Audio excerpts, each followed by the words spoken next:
बिस्मिल्लाहिर्रहमानिर्रहीम। Dear physics students, आज हम अपने चैप्टर नंबर 11 में लास्ट टॉपिक पर बात करते हैं। It is the respiratory chain. हम इसको रेस्पिरेटरी चेन कहते हैं। देखें, रेस्पिरेशन के जो एरोबिक रेस्पिरेशन की हम बात कर रहे थे, ग्लाइकोलाइसिस, क्रेब्स साइकिल और ये लास्ट स्टेप रेस्पिरेटरी चेन है। इस तमाम पाथवे में जो NADH और FADH2 के मॉलिक्यूल्स पैदा हुए हैं, अब उनको एंजाइम्स के मॉलिक्यूल्स में जो हाइड्रोजन्स इस्तेमाल हुए थे, उन हाइड्रोजन्स की एनर्जी को रिलीज करवाया जाता है यहाँ पर, और उनसे ATP के मॉलिक्यूल्स पैदा किए जाते हैं जो मेन सेलुलर एनर्जी करेंसी है। इसलिए हम देखते हैं कि इसको हम कहते हैं it is the respiratory chain, यानी कि रेस्पिरेटरी चेन हम देखते हैं इसमें involves a specific electron carrier proteins in inner membrane of mitochondria। Mitochondria की इनर मेम्ब्रेन में जो अंदरूनी मेम्ब्रेन हमने कहा था, उसमें खास इलेक्ट्रॉन के कैरियर प्रोटीन्स हैं, जिनके अंदर हम देखते हैं कि कोएंजाइम Q और साइटोक्रोम्स जो है वो इस्तेमाल होते हैं, और ये उन NADH और FADH2 के मॉलिक्यूल्स को यूज करते हैं, और उससे जो एनर्जी रिलीज होती है उसको हम देखते हैं ये पैदा अपना प्रोड्यूस करते हैं ATP के मॉलिक्यूल। तो देखते हैं सबसे पहले कि हम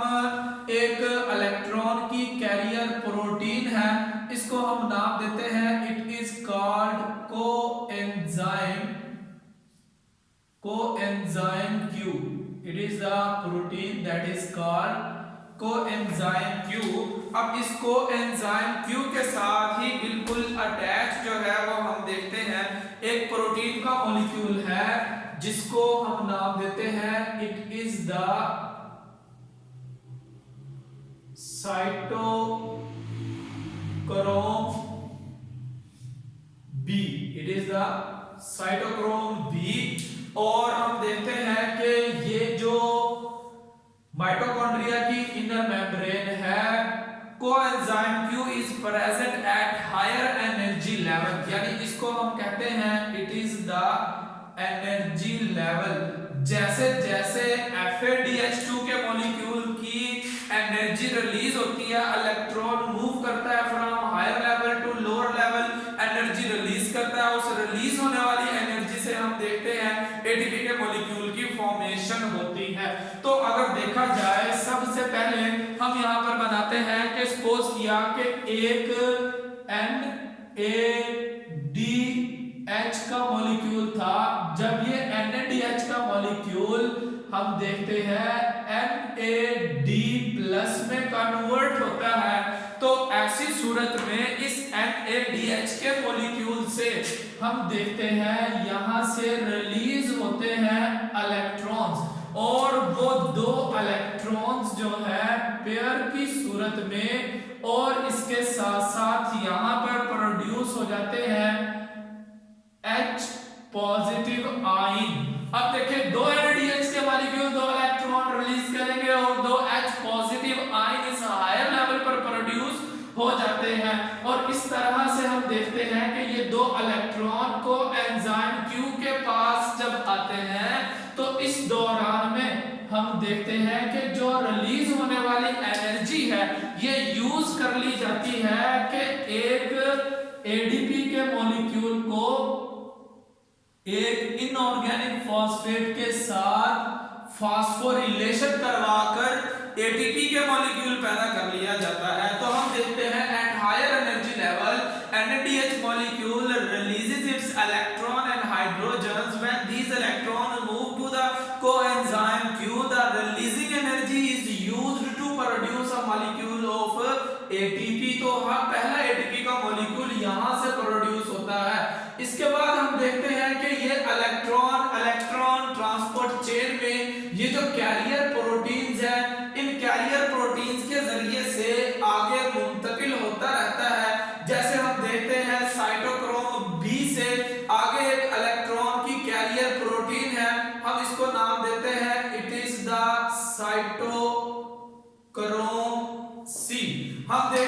जब ये दो इलेक्ट्रॉन साइटोक्रोम बी से साइटोक्रोम सी तक पहुंचते हैं तो इस दौरान भी एक एटीपी के मॉलिक्यूल की फॉर्मेशन होती है, क्योंकि इलेक्ट्रॉन जो है वो हायर एनर्जी लेवल से लोअर एनर्जी लेवल की तरफ जब मूव करता है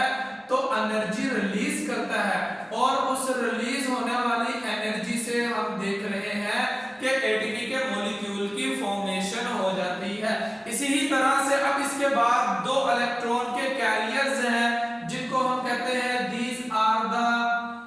साइटोक्रोम ए एंड ए3। अब देखें कि लास्ट में ये वाले इलेक्ट्रॉन जो है एक और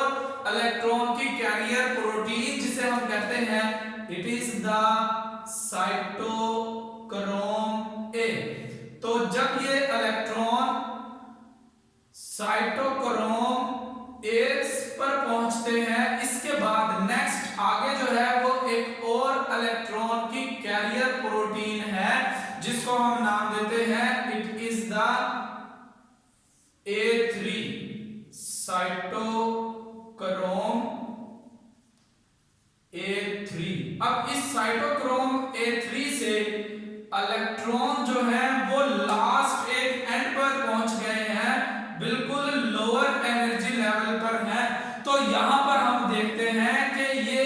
साइटोक्रोम A3 इन इलेक्ट्रॉन्स को और साथ में ये जो हाइड्रोजन आयंस रिलीज हुए थे, इन हाइड्रोजन आयंस की मूवमेंट होती है thylakoid inner membrane of mitochondria से अंदर की तरफ ल्यूमन की तरफ, और ऐसी सूरत में हम देखते हैं माइटोकॉन्ड्रियल मैट्रिक्स में ये आयंस पहुंचते हैं, केमियोस्मोसिस से एटीपी पैदा करते हैं, क्योंकि ये आयंस जो है वो आउटर मेम्ब्रेन और इनर मेम्ब्रेन स्पेस के दरमियान में होते हैं, क्योंकि कोएंजाइम की आउटर सरफेस पर है। जैसे ही ये NADH के मॉलिक्यूल्स के इलेक्ट्रॉन गेन करती है, वैसे वैसे जो है इलेक्ट्रॉन मुंतकिल होते हैं इन कैरियर प्रोटीन्स के जरिए से बॉटम पर पहुंचते हैं, और लास्ट में हम देखते हैं कि इन इलेक्ट्रॉन्स को ऑक्सीजन के हवाले कर दिया जाता है, और इन दो इलेक्ट्रॉन्स को और उसके साथ हम देखते हैं ऐड होते हैं यहां से दो H पॉजिटिव आयन, दो H पॉजिटिव आयन यहां पर ऐड होते हैं, और एक हम देखते हैं ऑक्सीजन का एटम यहां पर ऑक्सीजन गैस की सूरत में, क्योंकि हम कहते हैं माइटोकॉन्ड्रिया एरोबिक रेस्पिरेशन करता है। वो एरोबिक रेस्पिरेशन इस रेस्पिरेटरी चेन में यूज होने वाली ऑक्सीजन की वजह से हम कहते हैं, क्योंकि लास्ट में यहां पर ये ऑक्सीजन यूज होता है, और इस ऑक्सीजन के यूज होने से देखें इस स्टेप पर क्या बन जाएगा, दो H पॉजिटिव आयन, दो electron and one oxygen produces a molecule of water, और उसके साथ साथ हम देखते हैं कि इस स्टेप पर भी एक लास्ट और तीसरा एटीपी का मॉलिक्यूल जो है वो प्रोड्यूस कर लिया जाता है एडीपी की फास्फोरिलेशन से, और इस स्टेप पर ये जो फास्फोरिलेशन है हम ये देखते हैं it is occurred in the presence of oxygen, that is why it is called oxidative phosphorylation, यानी ऑक्सीजन की मौजूदगी में फॉर्मेशन हुई है एटीपी के मॉलिक्यूल की। तो इस तरह से आप देखें एक NADH के इलेक्ट्रॉन रिलीज होते हैं तो तीन ATPs के मॉलिक्यूल फॉर्म होते हैं, यानी एक NADH में तीन ATP के मॉलिक्यूल के बराबर एनर्जी मौजूद होती है। लेकिन हम देखते हैं कि जो फेरिडोक्सिन है, यानी कि हम कहते हैं FADH2, ये भी अपने इलेक्ट्रॉन को डोनेट करती है यहीं पर ही, लेकिन हम देखते हैं कि इसके इलेक्ट्रॉन हायर लेवल पर नहीं बल्कि लोअर लेवल पर एनर्जी को रिलीज करते हैं, लिहाजा इस वजह से हम कहते हैं FAD के रास्ते में इलेक्ट्रॉन्स जो है वो लोअर एनर्जी लेवल से एंटर होना शुरू होते हैं। तो इस सूरत में ये सिर्फ और सिर्फ दो एटीपीज के मॉलिक्यूल पैदा कर सकती है, लिहाजा हम कहते हैं कि FADH2 के अंदर दो एटीपीज के बराबर एनर्जी स्टोर होती है, जबकि NADH में तीन एटीपीज के बराबर बराबर एनर्जी होती है। क्यों कि FADH के इलेक्ट्रॉन की डोनेशन से रास्ते में दो स्टेप पे ATP की फॉर्मेशन है, जबकि NADH जो कि हायर लेवल पर इलेक्ट्रॉन्स को डोनेट करता है, जिसकी वजह से ज्यादा अमाउंट में एनर्जी रिलीज होती है और 3 ATP के मॉलिक्यूल की फॉर्मेशन होती है। लास्ट स्टेप जो है वो हम कहते हैं कि ये कहलाता है ऑक्सीडेटिव फॉस्फोरिलेशन। यानी हम देखते हैं कि इस रेस्पिरेटरी चेन में फास्फो रिलेशन का अमल होता है, यानी फॉर्मेशन ऑफ एटीपी। इस अमल को हम कहते हैं addition of phosphate and the formation of ATP. और अगर ये हम देखते हैं कि जैसे लास्ट स्टेप है in the presence of oxygen हो, तो ऐसी सूरत में हम इसको नाम देंगे it is the oxidative phosphorylation. और लास्ट स्टेप में oxygen is the carrier of these excited electron. अगर आप इनको गौर करें तो ये इलेक्ट्रॉन्स वही थे जो फोटोसिंथेसिस के अंदर लाइट रिएक्शंस में एक्साइटेड हुए और ग्लूकोज के अंदर हाइड्रोजन बॉन्ड की सूरत में कार्बन डाइऑक्साइड की रिडक्शन से स्टोर हो गए थे। और अब देखें दोबारा से ये वही इलेक्ट्रॉन रेस्पिरेटरी पाथवेज से गुजरने के बाद वाटर के मॉलिक्यूल में जाकर ऐड हुए और वहां पर रिलीज भी फोटोसिंथेसिस के रिएक्शन में फोटोलाइसिस के प्रोसेस में वाटर के मॉलिक्यूल्स से हुए थे। तो इस तरह से हम कहते हैं कि photosynthesis and respiration these are opposite to one another. ये दोनों एक दूसरे के अपोजिट होते हैं। क्रेब्स साइकिल में हमने देखा कि फोटोसिंथेसिस में जो है वो ऑक्सीजन प्रोड्यूस हुई, रेस्पिरेशन में देखिए ऑक्सीजन यूज हो जाती है। क्रेब्स साइकिल में हमने देखा था कार्बन डाइऑक्साइड प्रोड्यूस हुई थी, फोटोसिंथेसिस में कार्बन डाइऑक्साइड यूज हो जाती है। तो इस तरह से हमारा चैप्टर नंबर 11